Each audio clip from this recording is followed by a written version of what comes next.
예, 코끼리를 사랑하는 일반 여러분 반갑습니다. 약간 애들 같은 질문 하나를 드리겠습니다. 이 세상에서 가장 강한, 가장 힘 있는 짐승은 어떤 짐승일까요?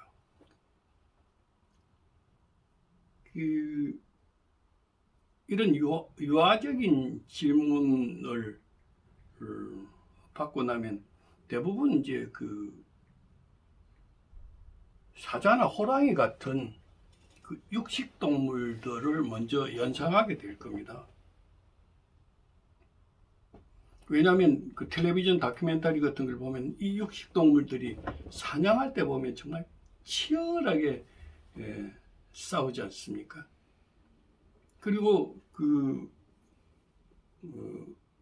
싸워서 이긴 전리품을 정말 또 잔인할 만큼 뜯어먹는 그런 어떤 광경들을 많이 봐서 우리는 세상에서 무서운 그리고 힘 있는 동물을 이야기하면 육식 동물인 고양이과 동물들을 생각하기 쉽습니다. 근데 사실은 지상에서 가장 무슨 가장 힘 있는 짐승은 완전 초식 동물인 코끼리입니다.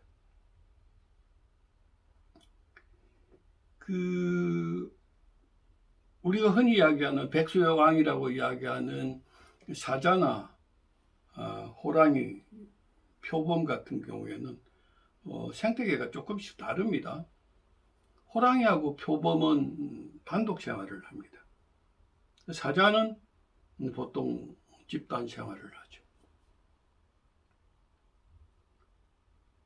근데 아프리카 코끼리 같은 경우에는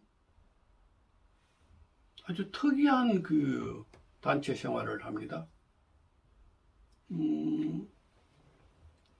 적게는 10여 마리에서부터 많게는 5, 60마리까지 단체를 이루고 삽니다. 그 가운데서도 메추리알크라는 암컷 대장 코끼리를 위주로 무리를 이루어서 삽니다. 아프리카 코끼리는 평균 몸 길이가 6m에서 7.5m, 몸무게가 5톤에서 7.5톤, 무거운 거는 10톤이 넘기도 합니다. 심지어 금방 태어난 애기 코끼리도 100kg이 넘습니다. 생각을 해보십시오. 코끼리가 이 지상에서 가장 크고 가장 힘 있는 짐승인데 그게 만약에 육식동물이었으면 어떻게 됐을까요? 아프리카 생태계는 뭐 파탄이 났겠죠. 그런 거 보면 조물주가 얼마나 지혜로운가 하는 생각을 하게 됩니다.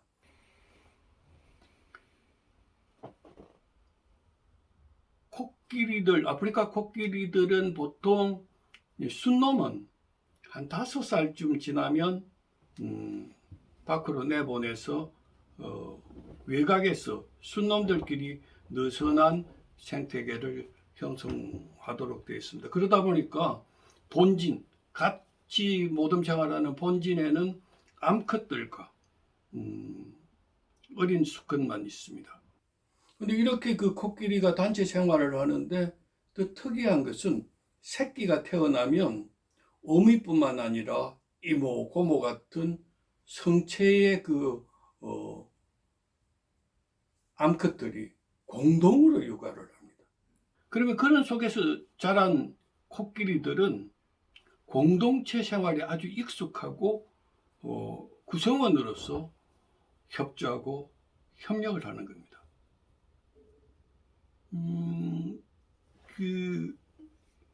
혹시 텔레비전에서 사자나 호랑이가 코끼리를 사냥하는 걸 방송하는 경우도 있습니다. 이런 경우에는 대체로 혼자 생활하는 수컷 코끼리, 그 중에서도 병든 것이나 아니면 어쩌다 그 행렬에서 낙오된 새끼가 타켓이 되기 쉽습니다. 그렇지 않고는 코끼리들은 어디 이동할 때도 새끼를 제일 중앙에 두고 이동을 합니다. 그래서 감히 다른 짐승들은 코끼리를 공격을 할 수가 없습니다. 코끼리는 완전 초식 동물이어서 먼저 공격당하거나 위협받지 않으면 공격을 하지는 않거든요. 대신에 외부로부터 위협이나 공격을 받으면 가차없이 응징해 놨습니다. 단체 생활하는 사자 때라 하더라도 더 많은 코끼리 숫자가 가가지고 밟아 죽여버립니다. 가차없이 죽입니다. 그러니 코끼리를 외워싸고 있는 다른 어떤 짐승들은 코끼리한테 함부로 대적하지 않습니다. 2013년 9월경이군요. 우리 가족들은 인도 네팔을 여행을 했습니다. 히말라야 트레킹을 겸해서 여행을 했는데 그 9월 중순쯤 저희는 그 네팔의 카트만두 왕궁 앞에 있는 광장에서 관광을 하고 있었는데, 그때 그 광장의 그 노변에 있는 그 기념품 가게에서 아주 특이한 목각 작품을 하나 발견했습니다. 이 녀석입니다. 자, 보십시오. 이게 뭔가 하면 코끼리가 사자를 코로 감아가지고 공중잡이 해가지고 죽이려는 순간을 포착을 했어요. 보시다시피 코끼리의 화난 장면, 보시다시피 사자의 공포에 뜨는 표정들이 아주 리얼하게 잡혀 있습니다. 그래서 이 목각 작품 하나로 이 땅에서 백수의 왕은 누군지 입증이 되고 있는 것입니다. 제가 이제 이 녀석을 구입해서 데려다가 1200여 마리가 있는 상상 코끼리 장식장에 이 녀석을 보관하고 있습니다만, 지금도 이 두 녀석은 치열한 싸움을 벌이고 있습니다. 어쨌든 여러분이 인터넷에서 지상에서 가장 강한 짐승, 가장 무서운 짐승이 무엇인지 검색을 해보시면 어느 검색이든 간에 아프리카 코끼리가 최고라는, 넘버원이라는 검색 결과를 여러분들은 보실 수가 있을 겁니다. 그러니까 그 코끼리들은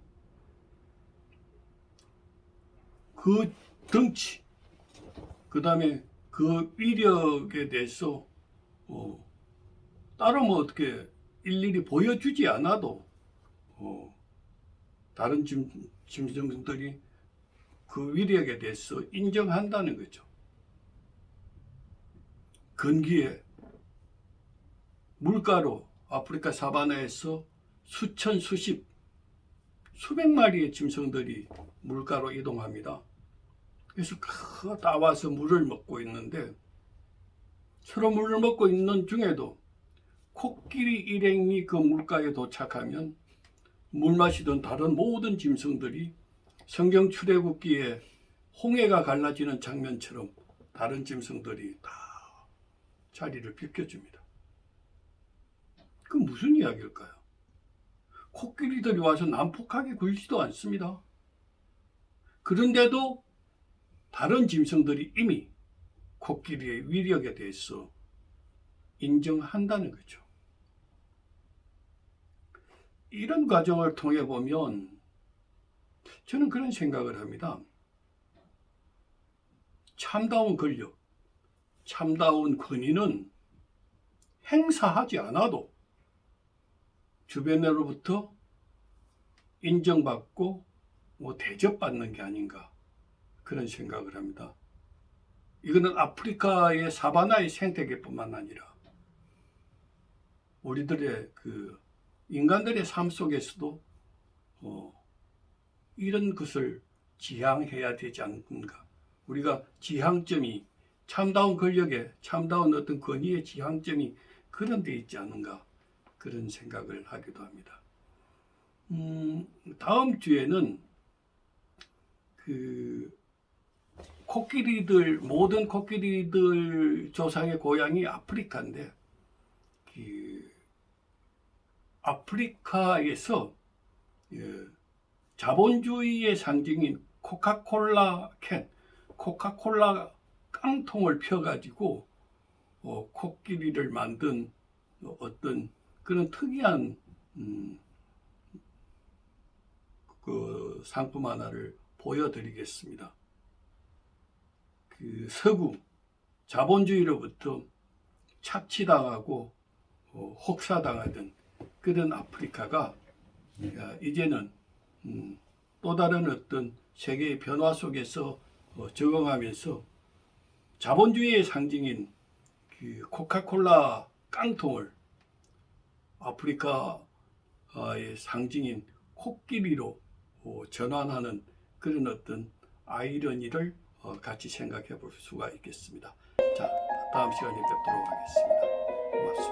고맙습니다.